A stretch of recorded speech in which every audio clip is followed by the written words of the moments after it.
Namaskar. Welcome to another episode of Editorial. Today, my editorial is in two parts. First, I want to talk about Putin. Putin, no matter what,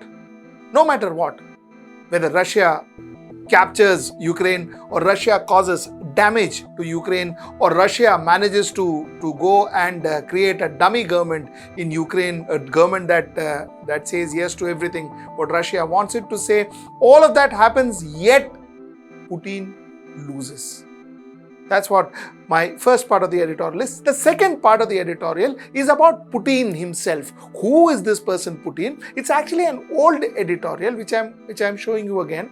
So that's my next part of the editorial.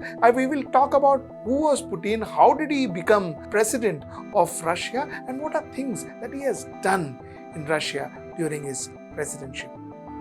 That's what we'll talk about. Let's get right into the show. A lot of people say that it is not a Russian war. Russians never wanted war, which I completely agree. It is Putin who possibly wanted the war. It is Putin who wanted to ensure that Ukraine is almost annexed by Putin, or at least Putin puts a dummy government in Ukraine like he did in Belarus. The point is, was there an element of conflict? Yes, there was. There was a reason for conflict. The reason for conflict was that Ukraine was determined to join NATO. They didn't join NATO. They wanted to join NATO. Ukraine was determined to join NATO. NATO has countries like NATO, for starters, is a military association. It is not a social association or a cultural association or whatever. It is a military association. So, and the military association had the European countries and was led by United States. So, Russia had reasons to be not so comfortable of Ukraine joining NATO. Russia wanted Ukraine to back out, and Russia wanted Ukraine not to join NATO. To that extent, I understand. But the way it was supposed to be solved, or the way it should have been solved, are through dialogues, talking to each other, which I guess this man Vladimir Putin doesn't understand. He doesn't understand. It doesn't fit into his way of functioning. You see, a leader can not only put himself into trouble, which I will tell you how Putin is going to put himself into trouble. A leader can put the entire country into trouble, and that's precisely what Russians are going through, possibly for no fault of theirs. Because their leader out there is making decisions after decisions and wrong decisions after wrong decisions, isolating Russia from the rest of the globe. They are isolating Russia from the rest of the globe. And that, I think, is one of the most dangerous things that's happening to Russia at the moment. I don't want to talk about the sanctions, the economic sanctions that the world and multiple countries have imposed on them, which is going to have huge impact on Russia's economy and possibly the daily livelihood of people in Russia. That I don't want to even talk about, because that too is cost. And it is that too is forced upon the people of Russia, not because they did anything, it is because their leader did it.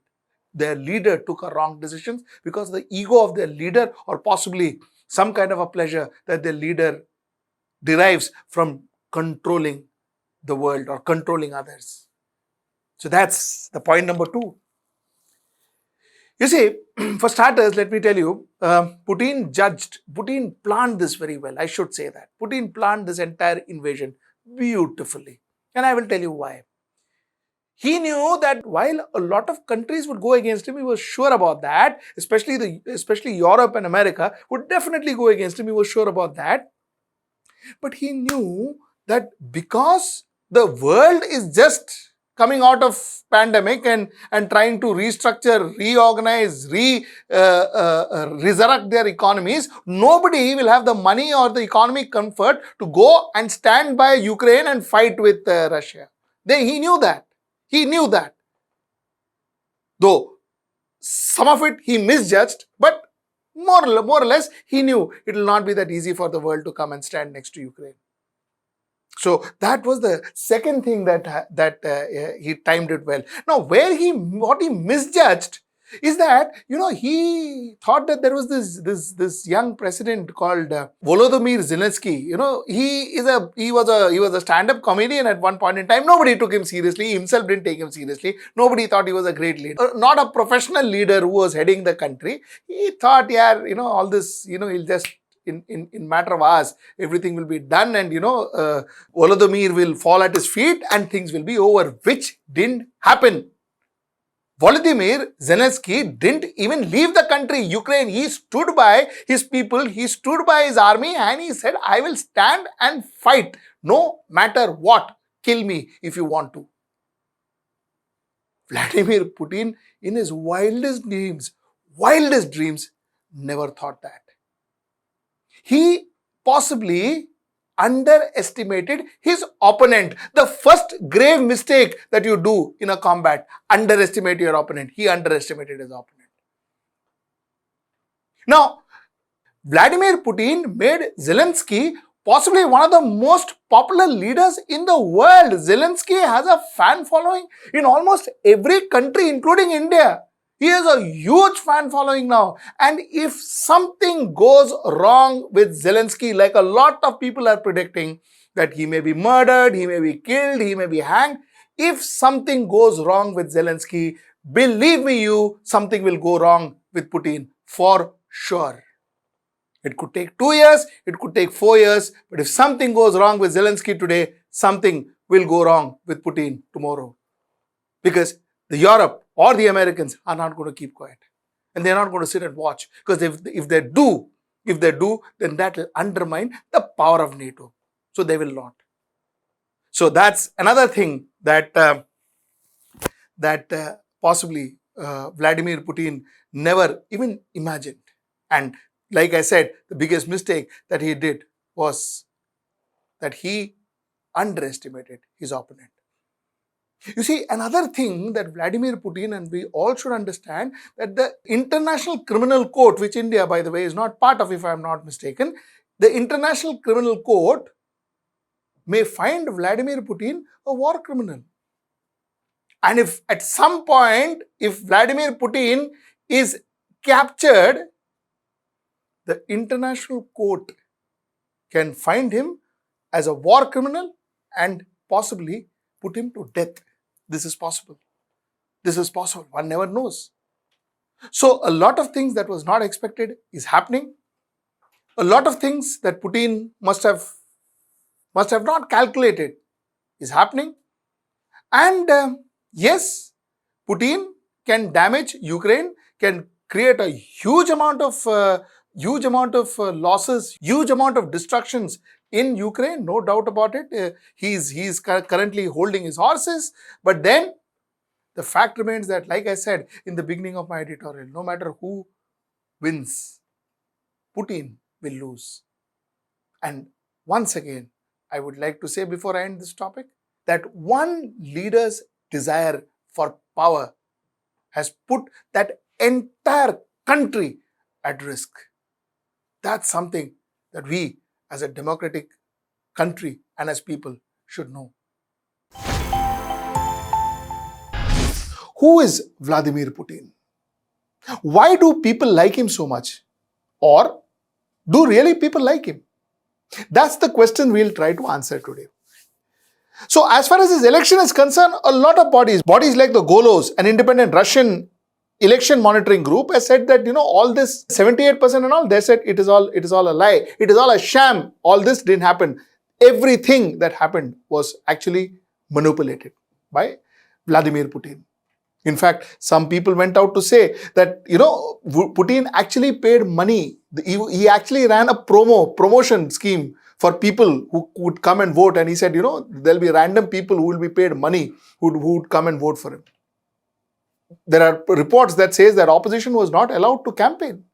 So with a lot of criticism, not only in Russia, across the globe, the Russians, 78% of the Russians, technically on paper, 78% of Russians went and voted for a reform. Let us first understand the concept of USSR. USSR was made by a lot of states put together. They all believed in communism. So USSR was a communist state with a lot of states put together. Now what really happened was, you see, states join hands to ensure that there is common growth. The concept of a collective growth is what makes states come together, what makes groups.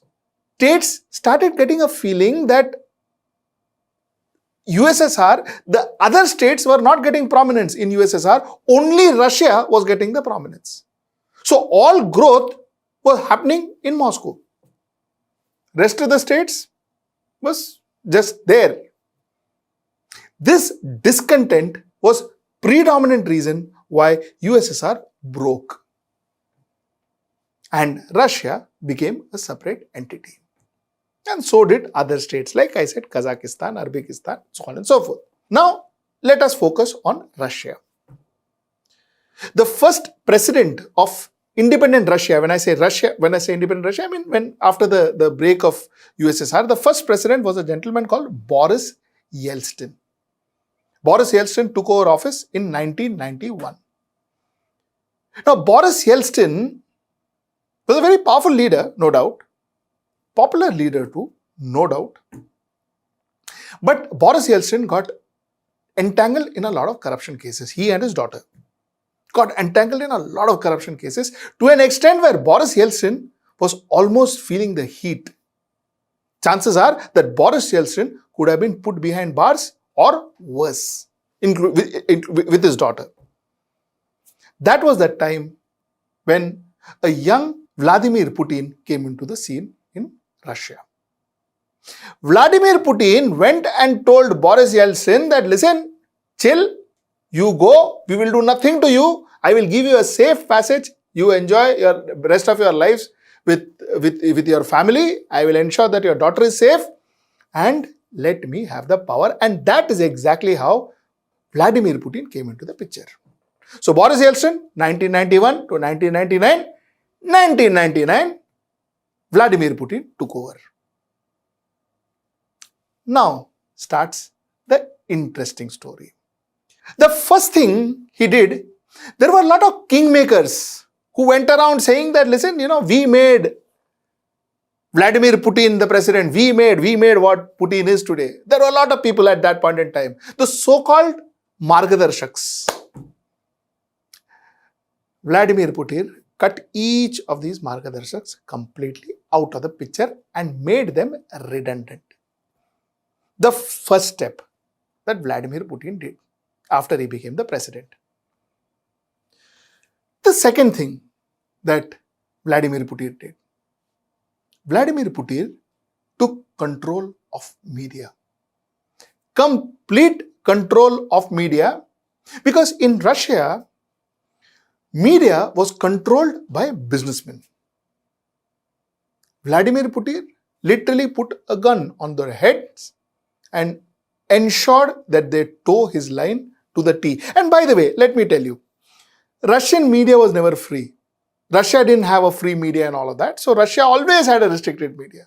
So it was not very difficult task for Vladimir Putin. But Vladimir Putin, what he did was, at least 24 to 30 media persons till date are either dead, lost, kidnapped or not found till now.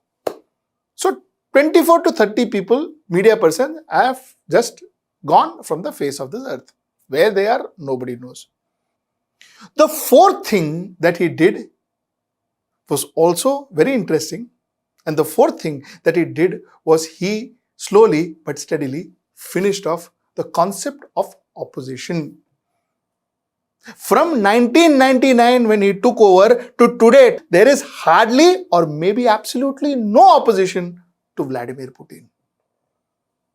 Again, like I spoke about media, a lot of opposition leaders, voice of dissents, have either vanished from the face of this earth, disappeared or killed.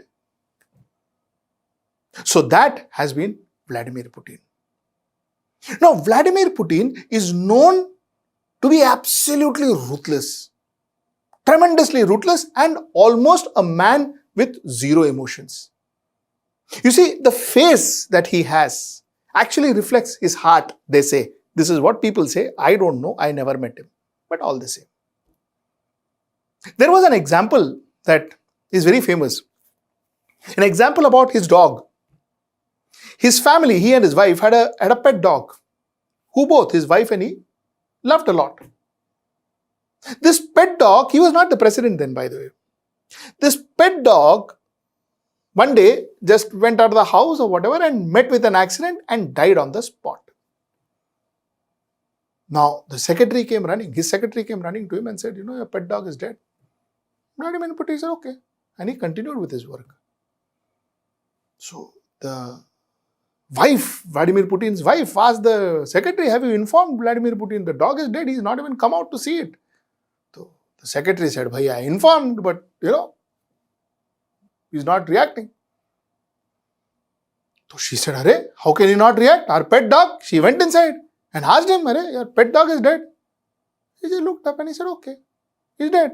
So, yeah, continue, go do the funeral. I'm busy. So that is what people talk. That's his emotion. That's the kind of emotion that he emits. This man, they say, has zero emotions. Absolutely practical.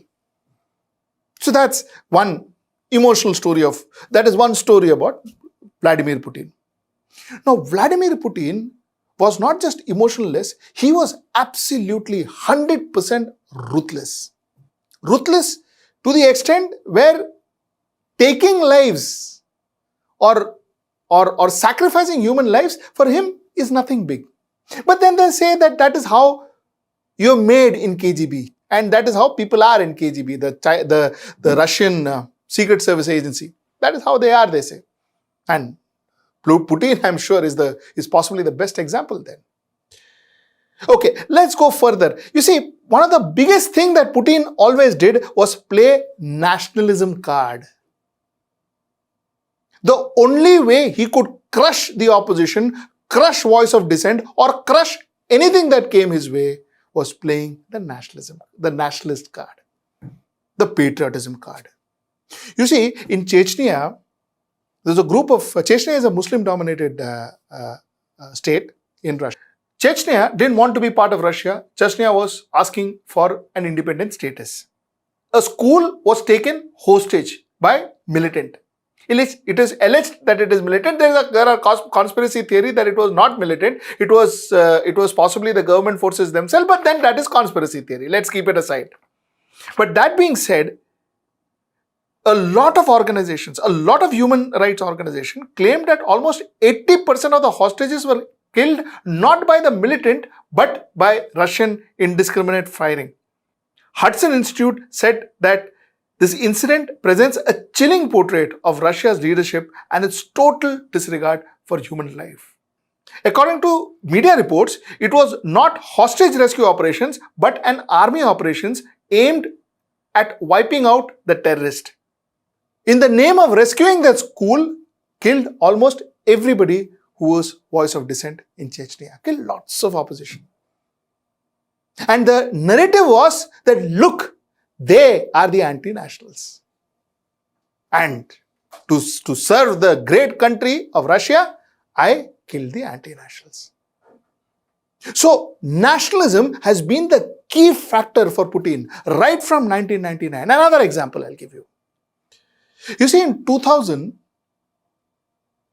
a Russian submarine called Crux, I hope I'm pronouncing it right, Crux, was involved in a naval exercise in the Barents Sea. Now, during the exercise, there was some technical error in the submarine, and the submarine started sinking. In fact, there was some blast inside the submarine, and the submarine started sinking. Now, mind you, in a very short distance, there were American ships, American submarines that were also doing naval exercise. And there were submarines from some other countries too. So it was very easy, since it was not any war happening there, it was very easy for these people to just call for help, send SOSs to one of these submarines, one of these ships, and they would come and they could have been rescued. There were 118 people in that submarine. The submarine sent a message to Putin and to the government of Russia and asked Putin if they could ask for help. Putin refused to allow them to ask help from United States or from any other country for that matter of fact. Putin refused to give the permission because he didn't want the world to see that there were technological snags in his war equipments, in his warheads. And that's precisely why, to sacrifice the lives of his men. 118 people died with that submarine. Only because Putin didn't allow them to take help from other countries. This is the story of Putin's ruthlessness, nationalistic ruthlessness. So, what is very important about Vladimir Putin, and the reason why a lot of Russians love Vladimir Putin, is because end of the day, there is one philosophy that Vladimir Putin practices, preaches and understands. And that philosophy is economic prosperity. Now, the GDP has been going up and going down. In fact, the GDP has not been doing too well post 2012. But that being said, Russia and Putin ensured that the middle class was kept happy. He used his commodities, he used his oil brilliantly. He very well understands that till such time that he can keep his countrymen happy, he can ensure that there is food in the table, he can ensure that most of the people, especially the middle class, are kept prosperous. Nobody is going to question him.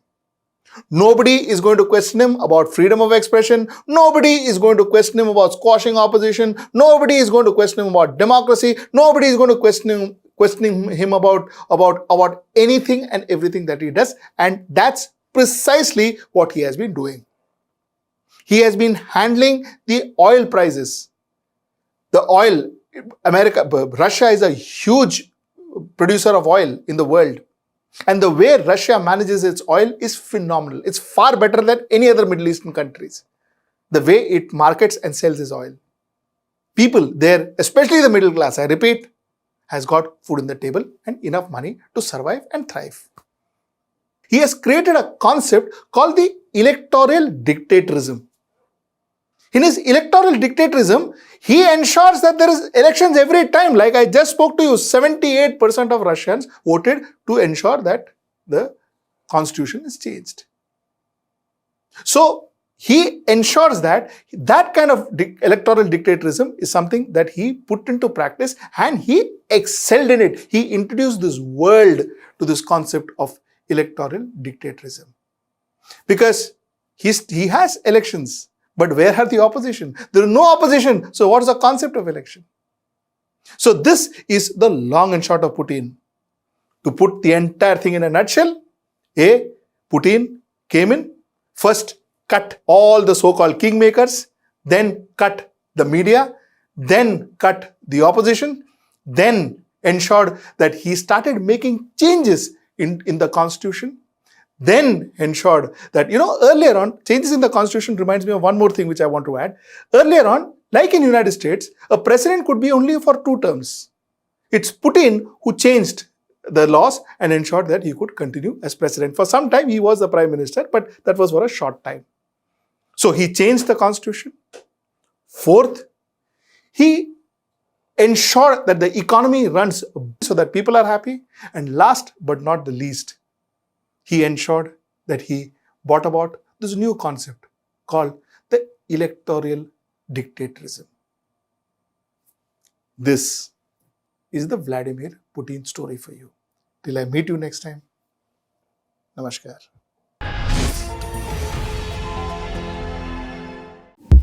नफरतों का बाजार, सपनों का कारोबार जारी है।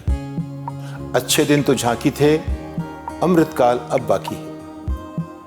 मन की बात आप तक पहुंचती है, लेकिन आपकी आवाज का क्या? जिन्हें लोकतंत्र का चौथा स्तंभ कहते थे, वे अब सत्ता की गोद में हैं, सत्ता के सामने नतमस्तक हैं। लेकिन अब भी कुछ आवाजें हैं, बेखौफ, बेबाक, जिन पर लोगों को भरोसा है। चेहरा बदला है, तेवर वही है। देखिए मुझे, सतीश शाह को HW न्यूज़ पर।